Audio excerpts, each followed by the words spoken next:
Okay, so now what we're going to do is start putting some colour into the tonal map that we made. Most importantly, you've got to have a very wide range of colours and you've got to make sure they're really, really sharp. So I've got a load of pencils ready here. You can see for this part here, I'm going to need lots of reds, warm colours, lots of cool colours for the middle, blues, purples and so on, and then yellows, golds, browns, creams for this bit over here.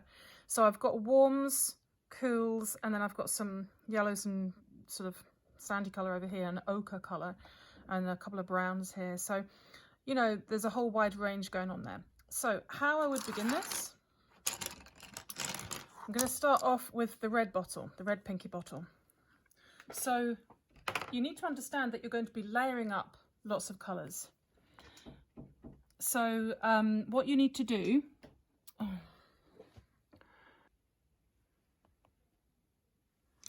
I'm going to start with the red bottle over here.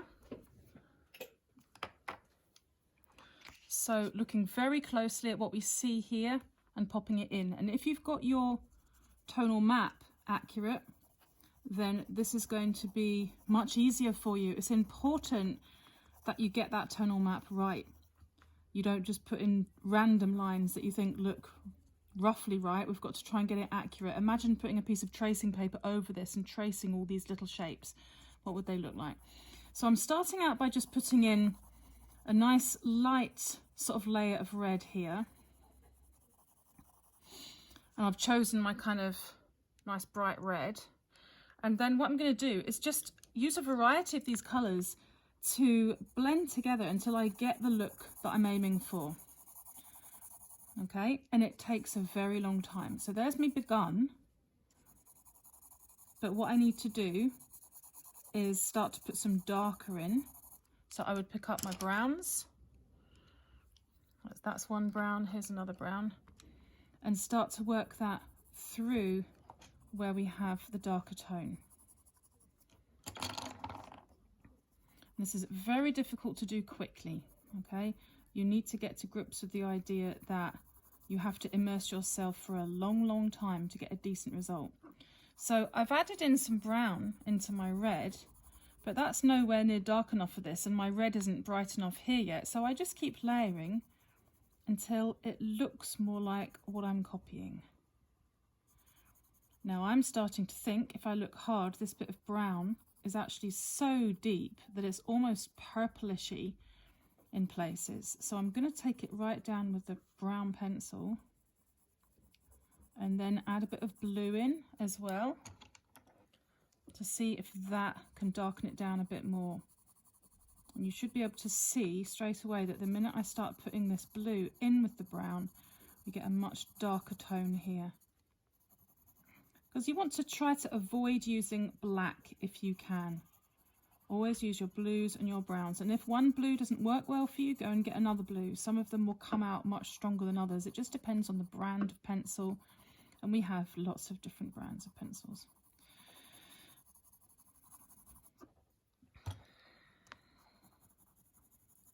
You have to have so much patience. And then what I'm going to do now is just take a little bit more red, pinky red through this to make sure that it's overall got a nice strength of red to it.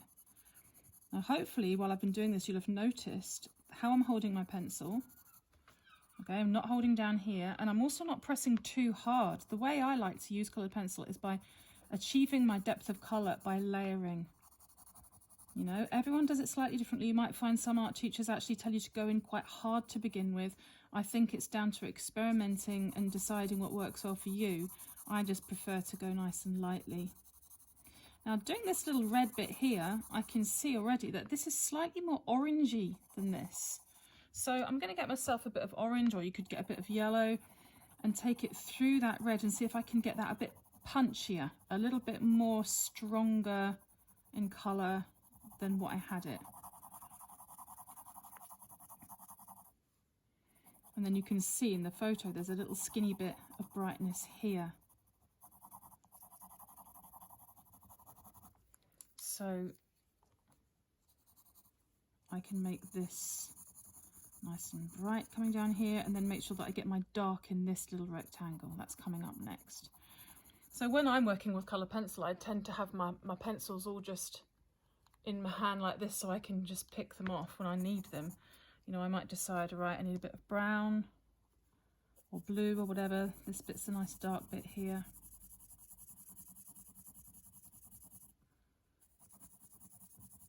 But it's not chocolate brown, that shadow. It's much more of a bluey, browny, greyishy, blackishy colour.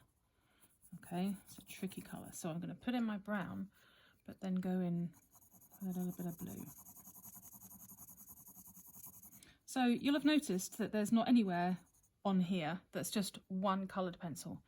I've just been knitting lots of different colours through as I've been going to try to achieve what I want. And you know, it's not the sort of thing that you're going to start doing and just get perfect the first time round. There's no way that I would call this perfect yet. You just need to just keep going and keep going until you get how you want it to be.